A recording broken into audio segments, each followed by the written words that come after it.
Selamat pagi, siang, sore bagi Pak Putu. Pada kesempatan kali ini, kelompok kami akan mempresentasikan hasil proyek ujian akhir semester kami untuk mata kuliah analisis data media sosial.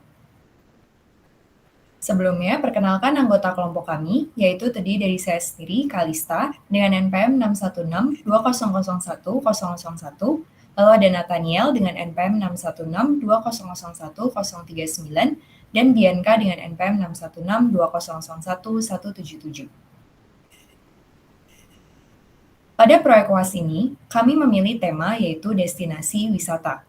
Karena setiap tujuan wisata tentunya memiliki keunikan khusus yang diutamakan bagi para wisatawan. Misalnya mulai dari keindahan alam, ibu kota, sampai kuliner autentiknya tersendiri. Tetapi akan sangat menyulitkan jika setiap wisatawan harus mengecek terlebih dahulu setiap penjelasan destinasi wisata di setiap website yang ada. Oleh karena itu, kami akan melakukan text clustering untuk memudahkan turis memilih tujuan wisata yang sesuai dengan keinginan mereka. Oke, jadi untuk metode text clustering yang akan digunakan adalah metode K-means text clustering. Jadi metode K-means text clustering itu akan membagi data ke dalam buah cluster berdasarkan jarak terdekat dari suatu titik data kepada pusat cluster. Jumlah cluster yang akan digunakan dalam metode ini akan kita tentukan dengan menggunakan metode elbow dan metode silhouette. Kemudian untuk algoritma K-means sendiri, kita akan menentukan jumlah cluster menggunakan metode elbow dan metode silhouette. Kemudian selanjutnya kita akan menentukan buah pusat cluster secara acak. Berikutnya kita akan menghitung jarak dari setiap data ke setiap pusat cluster, dan kita akan mengelompokkan data berdasarkan jarak terdekatnya dengan pusat cluster tersebut. Dari hasil pengelompokan data tersebut, kita akan menentukan kembali pusat cluster yang baru. Dan setelah menentukan pusat cluster yang baru, kita akan ulangi langkah step 3 sampai step 5 hingga tidak ada lagi data yang mengalami perpindahan cluster.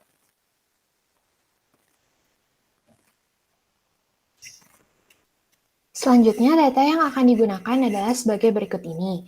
Kita mempunyai 7 variabel, yaitu country yang berisikan nama-nama negara, alpha 3 yang merupakan kode dari negara-negara tersebut. Nantinya alpha 3 ini akan dimanfaatkan dalam visualisasi. Selanjutnya ada kontinen atau benua yang berisi benua-benua dari negara tersebut. Dan destination adalah destinasi wisatanya atau nama tempat wisatanya. Description sendiri berisi mengenai deskripsi dari tempat-tempat wisata yang telah dipilih dan link merupakan sumber dari description tersebut. Selanjutnya, kita mempunyai 75 buah data dengan 25 negara terdapat di benua Asia, 25 negara yang lainnya ada di benua Eropa, sedangkan untuk benua Amerika Utara terdapat 13 negara dan 12 negara di benua Amerika Selatan. Untuk menentukan jumlah klaster yang akan digunakan atau nilai K, kami menggunakan dua buah metode, yaitu metode elbow dan juga silhouette score.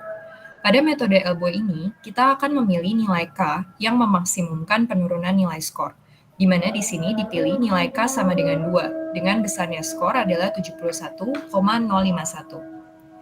Lalu, apabila dibandingkan dengan hasil dari silhouette score, di mana silhouette score sendiri merupakan ukuran kemiripan suatu objek dengan klasternya, diperoleh bahwa silhouette score terbaik juga saat pemilihan klaster sebanyak 3, atau ketika K sama dengan 2.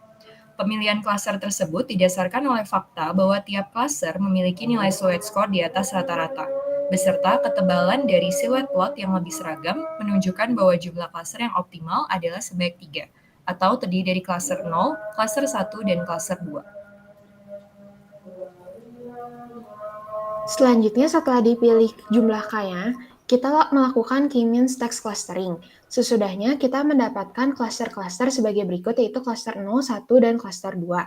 Kita memetakan jumlah kata yang paling sering muncul dengan menggunakan bar chart seperti berikut ini. Kita dapat lihat untuk di klaster 0, kata-kata yang paling sering muncul adalah castle, mountain, tower, monument.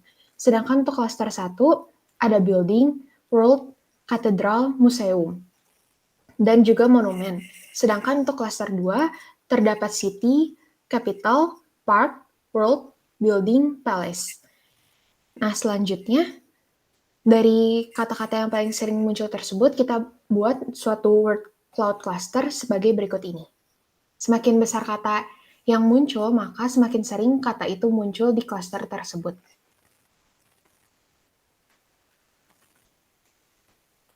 Oke, kemudian untuk pemetaan klasternya, kita dapat melihat bahwa untuk klaster 0 yang berwarna merah berada sebagian besar pada benua Eropa ataupun Asia Tenggara.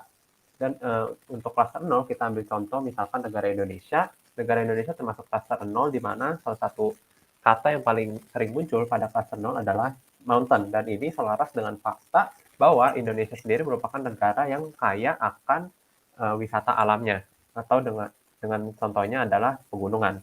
Kemudian untuk klaster 1, kita dapat melihat bahwa sebagian besar destinasi wisatanya itu berada di Asia. Dan salah satu kata yang paling sering muncul pada klaster 1 adalah build. Dan salah satu contoh yang kita bisa ambil mungkin adalah dari negara Cina, di mana di situ ada dibangun The Great Wall of China.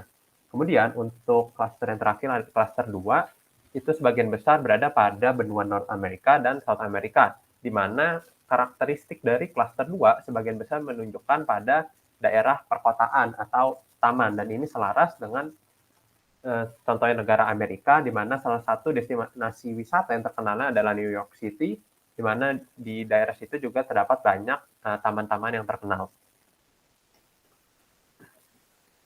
Jadi untuk kesimpulannya, berdasarkan hasil yang kita peroleh melalui analisis text clustering, kita bisa menyimpulkan bahwa klaster 0 memiliki karakteristik destinasi wisata berupa pegunungan, kastil, menara, dan sebagainya.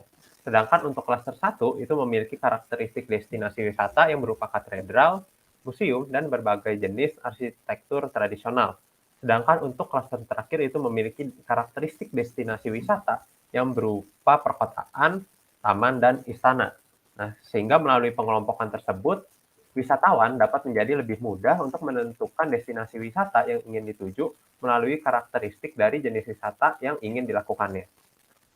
Sekian presentasi dari kelompok kami. Terima kasih.